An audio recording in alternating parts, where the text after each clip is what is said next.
Origem e funções do superego na prática analítica. É evidente que as funções do ego ideal, do ego, do contraego e do superego propriamente dito, não são estanques. Pelo contrário, eles imbrincam-se entre si, aparecem confundidos na literatura psicanalítica e compõem a totalidade do superego.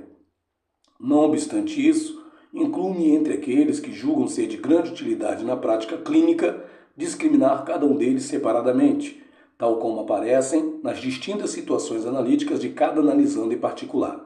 Assim, 1. As clássicas manifestações da existência de um superego tirânico aparecem na situação analítica sob a forma de uma facilidade do paciente para assumir culpas, frequentemente indevidas, atos masoquistas, boicotes e sabotagens contra qualquer possibilidade de um crescimento seu que seja expressivo, cavilações obsessivas e esterilizações compulsivas, quadros melancólicos, dificuldades sexuais e proibição de obter uma completude orgástica, e assim por diante, com outras manifestações equivalentes. O superego, inconscientemente, é conjugado no pretérito perfeito. Vou ser punido porque transgredi tal norma ou mandamento. Portanto, eu fui. Logo, sou mal. Ninguém contesta a importância de um analista trabalhar com os aspectos tirânicos, proibitivos, punitivos e muitas vezes cruéis do superego de certos pacientes. No entanto, isso não é feito unicamente por meio de interpretações transferenciais adequadas, porquanto essas pouco adiantarão se o próprio analista mantiver uma postura excessivamente superegóica no curso da análise. 2. A presença de um ego ideal pode ser claramente comprovada na situação analítica com pacientes portadores de uma forte estruturação narcisística, de acordo com a conceituação de que o ego ideal é o herdeiro do narcisismo primário.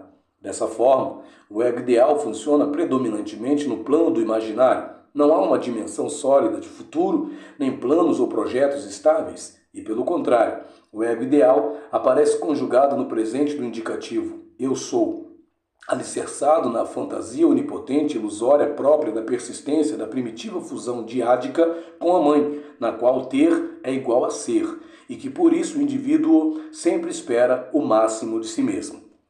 Como a maioria desses ideais é inalcançável, o sujeito vive num permanente estado de frustração, maquinando novos planos e saídas por meio de defesas maníacas. As identificações desses pacientes aparecem como primárias, do tipo inconstante, adesivo ou imitativo, e o sentimento de identidade resultante é o de falsidade.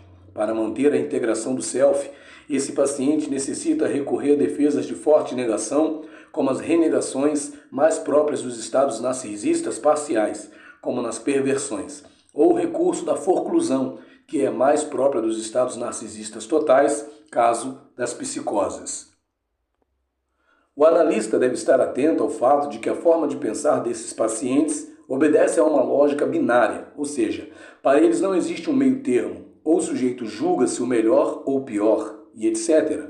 Embora eles sejam extremamente sensíveis às frustrações, que vivenciam com o sentimento predominante de raiva e humilhação, é dever do terapeuta promover uma gradativa desilusão das ilusões, de sorte a aproximar cada vez mais o ego ideal do ego real. Terceiro, o ideal do ego, por sua vez, pode ser considerado o herdeiro do ego ideal, o qual, projetado nos pais e acrescido das aspirações e expectativas próprias desses últimos, costuma determinar no sujeito um constante sobressalto diante do terror de não cumprir com os mandamentos idealizados oriundos dos pais, e nele depositados desde a infância, e assim vir a perder o amor das pessoas significativas. Essa situação psíquica pode propiciar a formação de um falso self, pela razão de que o sujeito está, acima de tudo, preocupado com a necessidade de corresponder ou aparentar aquilo que os outros esperam dele. Dentro desse paciente, o ideal do ego é conjugado no futuro e condicional. Eu deverei ser assim, senão, sendo que isso representa tanto uma possibilidade de uma desvantagem, quando então pode condicionar a construção de uma personalidade tímida, submissa, fóbica a um falso self, como também pode ser muito vantajoso, quando então funciona como um polo de ânimo e vitalidade para atingir metas e ambições possíveis de serem alcançadas, com uma posição tipo ainda não sou, mas posso vir a ser. As identificações, ao contrário do que se passa no ego ideal, já são secundárias e triádicas, porém ainda não se constituíram com uma constância objetal, nem com uma coesão do self e um sentimento de identidade bem definido. Nestes pacientes, o sentimento de vergonha costuma prevalecer sobre o de culpa, sendo que a principal função do analista é ajudar o paciente a discriminar entre duas possibilidades. A de que se trate de metas impossíveis de atingir por serem por demais grandiosas, ou porque elas representam tão somente as expectativas dos pais internalizados, mas não as dele mesmo. E B, são ambições que, apesar da possibilidade dessas serem provindas dos pais, o analisando possui condições para alcançá-las, mercê de seus dotes potenciais, de uma boa identificação com seus pais e uma satisfatória adaptação ao princípio da realidade. No primeiro caso, a tarefa do analista consiste em facilitar a desidentificação do paciente com essas características expectantes dos pais, que estão introjetadas como sendo ele próprio, de modo a que ele alcance o insight de que para dizer sim ao seu ego, ele deve reunir condições para dizer não ao seu ideal do ego. No segundo caso, conservando cuidado para que o próprio analista não funcione como um ideal do ego, o que não é nada raro de acontecer, é importante que ele reconheça e alice as capacidades latentes desse seu paciente ambicioso.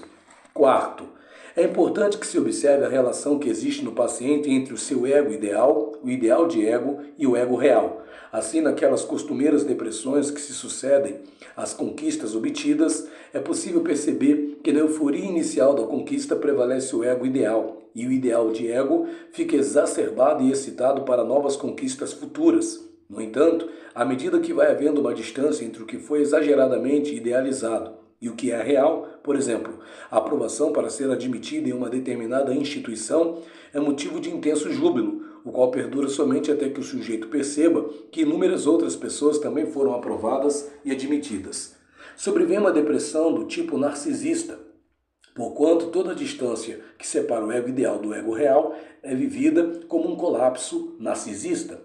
Um outro aspecto clínico comum consiste em que muitas depressões que surgem na velhice podem ser entendidas pela razão de que começa a falta de um projeto de ideais a serem alcançados. E isso dá lugar a um conformismo depressivo. Também é interessante consignar que no estado de paixão, no seu grau máximo, o ego ideal, o ideal do ego e o ego real estão confundidos.